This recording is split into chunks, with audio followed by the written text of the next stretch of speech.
പ്രസവിച്ച് തന്നെ എത്ര ദിവസം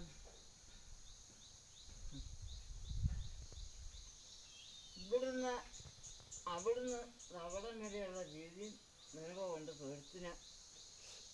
പക്ഷെ ആനയങ്ങ് നിൽക്കണ്ടേ.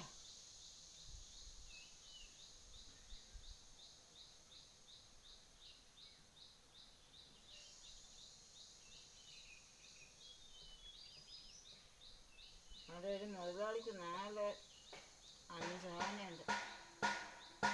5 ആന.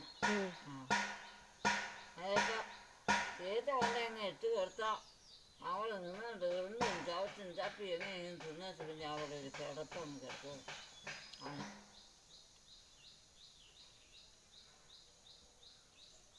3 ഉണ്ടായിരുന്നു.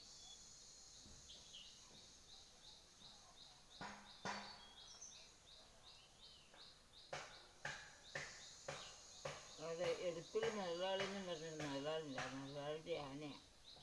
വീട്ടിലെ പറമ്പിലേക്ക് കൊണ്ടത് പിന്നെ തീറ്റാനായിട്ടേ. അങ്ങനെ പക്ഷേ ആന അങ്ങനെ ഉപദ്രവിക്കൊന്നുമില്ലടി.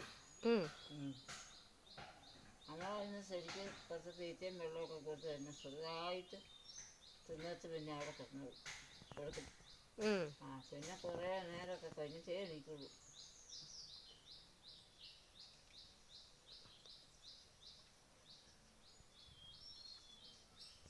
എൻ്റെ 3 ആനയും ചാത്തൻ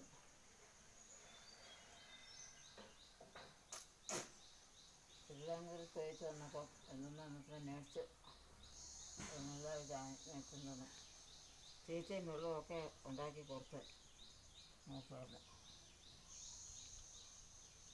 പക്ഷെ അതുങ്ങളെ ഉപദ്രവിക്കാണ്ടിരുന്ന ഒരു കുഴപ്പമില്ല.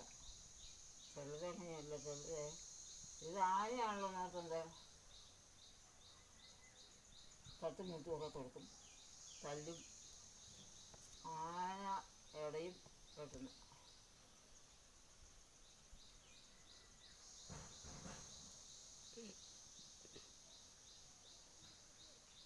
കുഞ്ഞാങ്ങൾ എങ്ങോട്ടാ പോയിരുന്നു?